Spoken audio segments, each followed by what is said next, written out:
Halo Midikers, gimana kabarnya? Sehat? Di video kali ini Mimin akan membahas alur cerita dari film trilogi berjudul The Lord of the Ring, The Fellowship of the Ring yang dirilis pada tahun 2021. Berkisah tentang sebuah negeri bernama Middle Earth yang berada di bawah bayang-bayang sang kegelapan, yaitu Sauron. Untuk mengusir ancaman itu, seorang manusia dari bangsa Hobbit ditakdirkan untuk berhadapan langsung dengan Sauron. Penasaran bagaimana kelanjutan ceritanya? Langsung saja, ini dia cerita selengkapnya. Alkisah dahulu kala, sebuah negeri bernama Middle Earth dihuni oleh bangsa elf, kurcaci, dan manusia. Mereka semua hidup damai bersama bangsanya masing-masing berkat cincin sakti yang dijaga dengan baik oleh para pemimpin mereka. Hingga suatu hari penguasa kegelapan yaitu Sauron menciptakan sebuah cincin kegelapan yang dapat melemahkan kekuatan cincin-cincin sakti yang lain hingga tak sedikit dari negeri-negeri di Middle Earth takluk di hadapan Sauron. Bangsa manusia dan elf bekerja sama melawan Sauron yang sangat tangguh hingga akhirnya sang putra mahkota dari bangsa manusia bernama Isildur melepas cincin sakti itu dari tangan Sauron hingga Sauron pun berhasil ditaklukkan. Alih-alih memusnahkan cincin itu, Isildur malah bersikap tamak lalu menyimpannya untuk kepentingan pribadi. Hingga pada akhirnya cincin sakti itu pergi dari genggaman Isildur. 2500 tahun kemudian cincin itu ditemukan oleh seorang Gollum. Cincin itu membuat Gollum berumur panjang dan berhasil menguasai pikirannya. Namun sayangnya 500 tahun kemudian cincin itu juga memilih pergi dari Gollum. Dan tanpa sengaja ditemukan oleh seorang hobbit bernama Bilbo Baggins. Bilbo adalah seorang hobbit yang tinggal di Shire. Sejak ratusan tahun yang lalu, Shire menjadi tempat tinggal yang damai bagi para hobbit. Berkat fisiknya yang mungil dan karakternya yang tidak begitu bijaksana, para hobbit tidak pernah menarik bagi dunia luar. Karena itu mereka bisa hidup dengan damai di Shire dengan mengandalkan satu sama lain. Bilbo hidup bersama seorang anak pungut bernama Frodo. Hari ini Frodo sangat bahagia atas kedatangan teman karib Bilbo dari bangsa penyihir yaitu Gandalf untuk merayakan ulang tahun Bilbo. Tak hanya Frodo, anak-anak di desa Shire juga menyambut gembira kedatangan Gandalf. Setibanya di rumah Bilbo, Gandalf heran di usianya yang ke-111, Bilbo terlihat sangat bugar. Dengan gesit Bilbo menyiapkan teh untuk Gandalf. Waktu itu Bilbo bercerita bahwa ia berencana pergi jauh dari Shire untuk hidup di tempat yang lebih tenang. Namun Bilbo belum tenang meninggalkan Frodo. Sebenarnya sejak awal Gandalf curiga bahwa sahabatnya itu menyembunyikan sesuatu. Singkat cerita, malam hari pun tiba, di mana malam ini sangat spesial bagi Bilbo karena seluruh penghuni Shire berkumpul untuk merayakan ulang tahunnya. Malam itu semua orang tampak menikmati pesta Bilbo, dan untuk memeriahkan acara, Gandalf bertindak sebagai seksi petasan. Tanpa Gandalf tahu, dua anak nakal bernama Pippin dan Merry mencuri petasan Gandalf lalu membakarnya tepat di dalam sebuah tenda.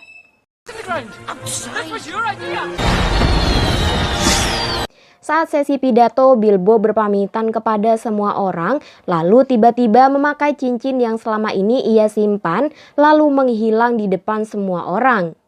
Ia mengendap-endap ke dalam rumah yang ternyata Gandalf telah lebih dulu tiba di sana. Sesaat sebelum pergi, Bilbo sempat terpengaruh energi kegelapan dari cincin itu, di mana Gandalf dengan tegas mengingatkan Bilbo agar jangan sampai dirinya memiliki keinginan atas cincin itu.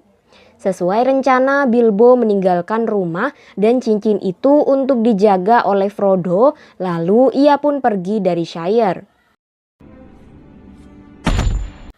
Sadar akan kekuatan luar biasa dari cincin itu, Gandalf meminta Frodo menyembunyikannya.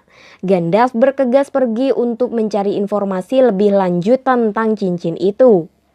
Sementara itu di sebuah kerajaan kegelapan, anak buah Sauron berhasil mendapatkan dua nama yang menunjukkan di mana cincin Sauron berada, yaitu Shire dan Baggins.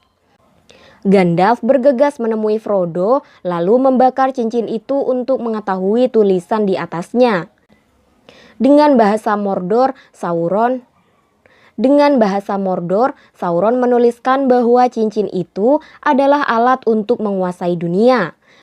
Menurut Gandalf, meski raga Sauron telah punah, namun arwahnya masih terus hidup mencari keberadaan cincin itu. Gandalf juga mengatakan bahwa Gollum telah mengungkapkan nama Shire dan Baggins pada pengikut Sauron. Demi keamanan Shire, Gandalf meminta Frodo membawa pergi cincin itu menuju penginapan Prancing Pony dan Gandalf akan menemuinya di sana. Tak lama Gandalf menyadari ada seorang di balik semak-semak di mana ternyata ia adalah Sam. Ia pun memintanya pergi menemani Frodo. Sebelum pergi, Gandalf memperingatkan Frodo agar jangan sampai ia memakai cincin itu karena akan mempermudah Sauron menemukan keberadaannya.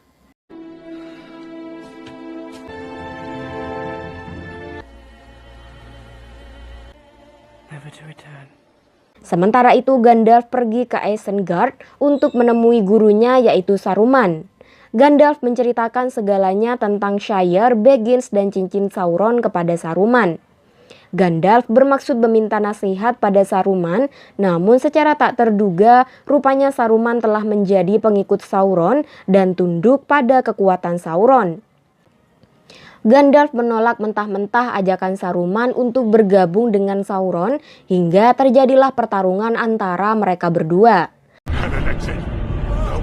Kembali pada Frodo dan Sam yang tiba-tiba dikagetkan dengan kedatangan Merry dan Pippin yang baru saja mencuri beberapa hasil kebun seseorang. Mereka pun melarikan diri dari kejaran pemilik kebun hingga terjatuh ke dalam jurang. Di sanalah Frodo melihat kedatangan utusan Sauron yaitu Nazgul. Frodo merasakan hal aneh saat itu di mana ia merasa terpanggil untuk memakai cincin itu. Beruntung Sam menyadari hal itu dan menghentikannya. Mereka pun terus diburu oleh Nazgul hingga malam tiba. Beruntung mereka berhasil lolos dan tiba di Prancing Pony dengan selamat. Di sana, Frodo menyembunyikan nama aslinya dan menanyakan tentang Gandalf yang ternyata belum tiba di sana. Seorang laki-laki yang dikenal dengan julukan Strider mengawasi Frodo dari sudut ruangan. Hingga tiba-tiba Frodo dikagetkan dengan tingkah Pippin yang mengungkap nama aslinya. Saat itu Frodo tak sengaja terjatuh dan memakai cincin itu lalu menghilang. Hal itu menarik perhatian Nazgul yang berada tak jauh dari desa itu, dan di alam bawah sadarnya Frodo melihat sosok mata Sauron. Menyadari akan kedatangan Nazgul, Strider menyembunyikan Frodo dan teman-temannya lalu mengelabuhi mereka. Great kings of men. Keesokan harinya Strider membawa mereka semua pergi menuju Rivendell, salah satu istana elf yang dipimpin oleh Elrond. Sementara itu di Isengard, Saruman mendapat perintah dari Sauron untuk mempersiapkan pasukan besar untuknya. Dengan bantuan para orc, Saruman pun mulai menjalankan perintah Sauron. Di waktu itu pula terlihat Gandalf sedang disandra di atas menara oleh Saruman. Kembali pada Frodo dan kawan-kawan, malam itu tiga temannya menyalakan api di tempat istirahat mereka. Hal itu menarik perhatian Nazgul untuk mendatangi mereka. Saat merasa terdesak, Frodo terpaksa memakai cincin itu untuk melindungi diri dari Nazgul, namun sayangnya pedang Nazgul masih mampu melukai Frodo. Beruntung Strider datang dan di saat yang tepat, dia berhasil mengusir Nazgul.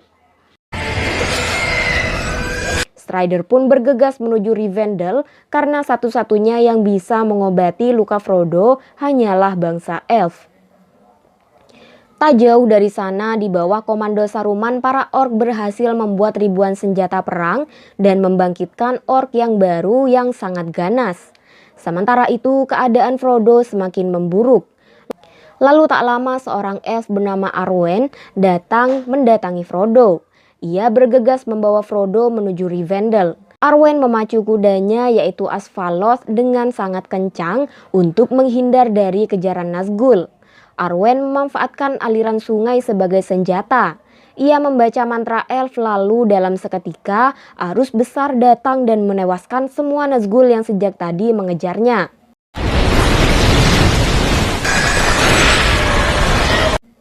Singkat cerita, Frodo telah berhasil diselamatkan oleh Elrond. Ia disambut oleh Gandalf yang telah berhasil melarikan diri dari menara itu berkat bantuan seekor elang. Semua teman-teman Frodo juga telah tiba di sana dengan selamat. Frodo sangat bahagia mengetahui fakta bahwa Bilbo ternyata tinggal di sana. Tanpa cincin sakti itu, Bilbo kembali menua seperti seharusnya. Sementara itu, Elrond kagum Frodo dari bangsa Hobbit bisa membawa cincin itu sampai Rivendell tanpa terpengaruh sedikit pun. Namun Elrond menilai bahwa jika cincin itu terus berada di Rivendell akan sangat berbahaya bagi keamanan Rivendell. Meski begitu, Elrond tidak bisa mempercayai cincin itu pada bangsa manusia, melihat ketamakan Isildur yang memilih menyimpan cincin itu alih-alih mengakhiri kegelapan Sauron dengan membuangnya ke kawah Doom tempat cincin itu dibuat. Disinilah kita baru tahu bahwa ternyata Strider adalah keturunan dari Isildur yang berhak atas tahta Gondor. Dan plot twistnya adalah Strider memiliki hubungan spesial dengan Arwen. Keesokan harinya, seluruh perwakilan bangsa di Middle-earth berkumpul untuk membahas cincin itu. Utusan dari kerajaan Gondor yaitu Boromir tertarik untuk menggunakan cincin itu melawan Sauron, namun Strider mengatakan bahwa cincin itu hanya patuh pada Sauron. Saat itulah Boromir baru tahu bahwa Strider adalah Aragorn, sang putra mahkota dari kerajaan Gondor. Satu-satunya cara untuk menghentikan Sauron adalah mengembalikan cincin itu ke kawah Doom yang terletak di Mordor. Mendengar itu semua, orang-orang di sana ketakutan karena Mordor adalah tempat yang sangat mengerikan dan hampir mustahil untuk masuk ke sana. Tak ada yang menduga bahwa seorang hobbit lemah yaitu Frodo dengan berani mengambil tanggung jawab itu. Melihat keberanian Frodo, Gandalf, Aragorn, Legolas dari bangsa Elf, Gimli dari bangsa Kurcaci, Boromir dan ketiga teman Frodo bersedia mendampingi Frodo melakukan misi berbahaya tersebut. Sebelum berangkat, Elrond berusaha meyakinkan Aragorn bahwa sebagai keturunan terakhir dari Isildur, ia memiliki kekuatan serupa dan bisa menaklukkan Sauron. Sementara itu, Frodo juga mendapatkan pedang dan baju zirah dari Bilbo untuk melindunginya. Mereka pun meninggalkan Rivendell untuk memulai misi. Ada 3 jalur untuk sampai di Mordor. Pertama, jalur Moria yang sangat berbahaya. Kedua, jalur selatan, tapi nampaknya telah diawasi oleh Saruman. Sehingga mau tidak mau mereka harus melewati jalur Caradhras. Sepertinya rencana mereka terbaca oleh Saruman sehingga Saruman menggunakan sihirnya untuk menghambat perjalanan mereka di Caradhras. Caradhras tak lagi memungkinkan untuk mereka lewati. Mereka tak punya pilihan lagi selain melewati tambang Moria yang terkenal sangat berbahaya. Singkat cerita, mereka telah tiba dan berhasil masuk melewati gerbang Moria. Legolas mendapati tanda-tanda kehadiran goblin di tambang itu hingga tiba-tiba monster air muncul dan menyerang mereka. Beruntung mereka semua berhasil meloloskan diri. Mereka pun terus menyusuri tempat itu dengan Gandalf sebagai pemimpin. Tak lama, Frodo menyadari kehadiran Gollum yang mengikutinya sejak beberapa hari yang lalu. Namun Gandalf meminta agar Gollum dibiarkan hidup selagi tak membuat onar. Tak lama tibalah mereka di sebuah kerajaan bawah tanah.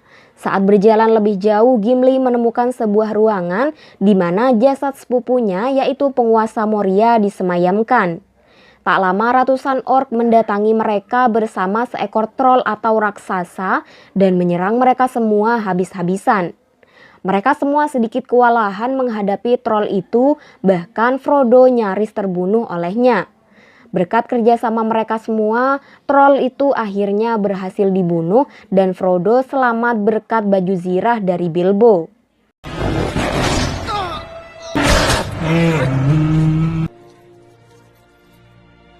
Mereka pun bergegas meninggalkan tempat itu diikuti ribuan orc yang terus memburu mereka. Lalu tak lama orc tersebut berlari berhamburan melihat kedatangan iblis kuno yang mustahil dikalahkan. Mereka pun berlari sekuat tenaga menjauhi makhluk itu. Setelah memastikan semuanya cukup aman, Gandalf meminta mereka terus berlari sementara dirinya berusaha menghadapi iblis kuno itu. Demi menyelamatkan Frodo dan yang lainnya, Gandalf rela mati bersama iblis itu.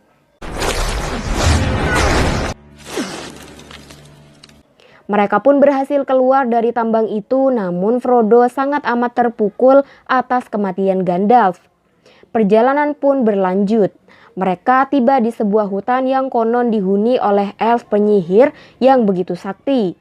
Lalu tiba-tiba mereka dihadang oleh sekelompok bangsa elf, di mana mereka dibawa menghadap elf penyihir yaitu Galadriel.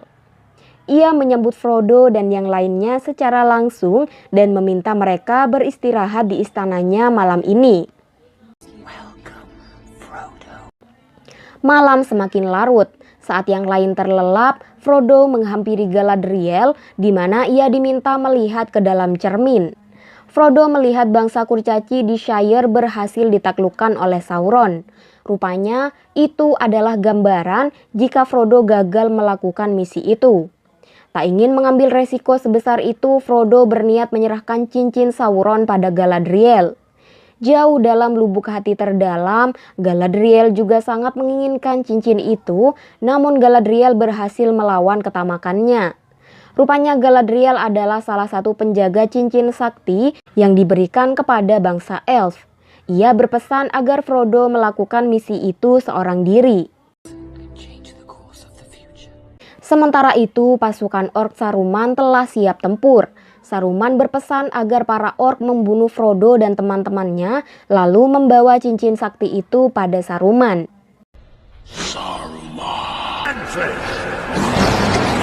Kembali pada istana elf, sebelum Frodo dan teman-temannya melanjutkan perjalanan, Galadriel memberikan senjata untuk masing-masing dari mereka.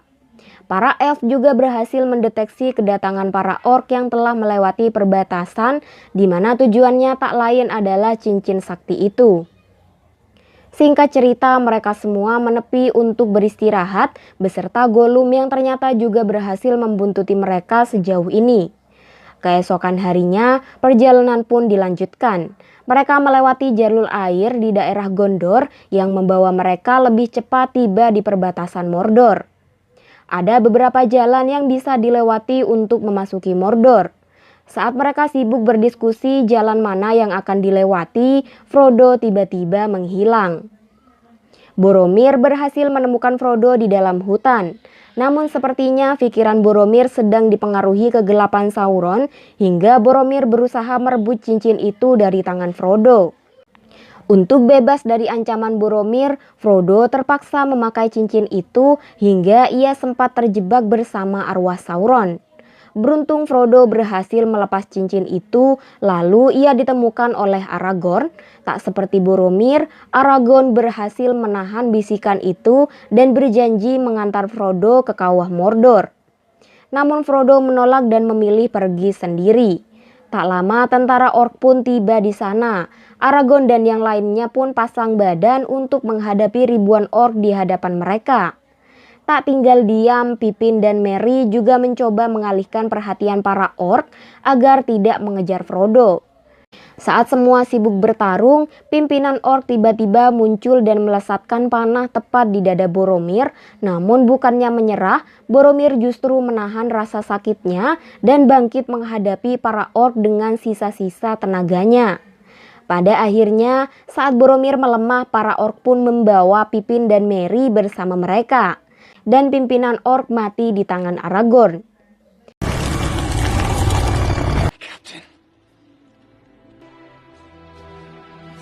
Saat ini Frodo hendak menuju kawah Doom untuk menghancurkan cincin seorang diri.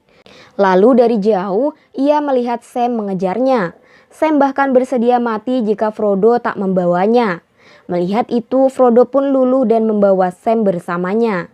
Sementara itu Aragorn, Legolas, dan Gimli berencana untuk menyelamatkan Pippin dan Merry dari tangan para orc. Singkat cerita, Frodo bersama Sam telah tiba di Mordor tak jauh dari kawah Doom berada. Dan sayangnya, scene ini mengakhiri film kita kali ini.